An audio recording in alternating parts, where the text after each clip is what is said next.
ఈరోజు నిర్మల్ జిల్లాలో పోలీసుల సంక్షేమానికి సంబంధించి సబ్సిడరీ క్యాంటీన్ ఈరోజు నిర్మల్ పట్టణంలో టౌన్ పోలీస్ స్టేషన్ పక్కన మనము బిల్డింగ్లో ప్రారంభించుకోవడం జరిగింది. పోలీసులకు సంబంధించి ఎప్పుడు విధి నిర్వహణలో ఉంటూ వారి యొక్క దైనందిన నిత్యావసరాలను వారికి కొంత సబ్సిడీలో అందించాలనేటువంటి ఒక ఉద్దేశంతో మనము గౌరవ డీజీ గారి ద్వారా ఈ పోలీస్ సబ్సిడరీ క్యాంటీన్ను ఈరోజు మనము ప్రారంభించుకున్నాం. పోలీసులో ఉన్నటువంటి అందరు అధికారులు హోంగార్డ్ నుండి మొదలు పెడితే ఎస్పీ స్థాయి అధికారులందరూ కూడా ఈ సబ్సిడరీ క్యాంటీన్లో అన్ని రకాలైనటువంటి వారికి సంబంధించినటువంటి రోజువారీ దైనందిన కార్యక్రమాలకు సంబంధించి అన్ని రకాలైనటువంటి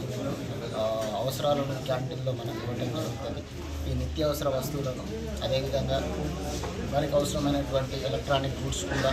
ఇక్కడ నుండి వారికి కొంత సబ్సిడీలో ఇవ్వడం జరుగుతుంది. తద్వారా వారి యొక్క అన్ని రకాలైనటువంటి అవసరాలను తీర్చుకోవడం కోసం పోలీస్ శాఖ వారికి ఉపయోగపడుతున్న ఉద్దేశంతో మనం ప్రారంభించడం జరిగింది. మాకు అన్ని రకాలుగా సహాయ సహకారాలు ఇచ్చినటువంటి గౌరవ డీజీ గారికి, అదేవిధంగా అడిషనల్ డీజీ సార్కి, వాటితో పాటు మాకు ఒక 10 lakhs రూపీస్ లోన్ సహాయ సహకారాలు అందించినటువంటి బెటాలియన్ మేడం మేడం గారికి, వాటితో పాటు ఇక్కడ అన్ని రకాలుగా దగ్గర ఉండి చూసుకున్నటువంటి అందరు అధికారులు ఎస్పీ బైసా, additional SP admin, additional SP R, SP inspector town, వాటితో పాటు ఉన్నటువంటి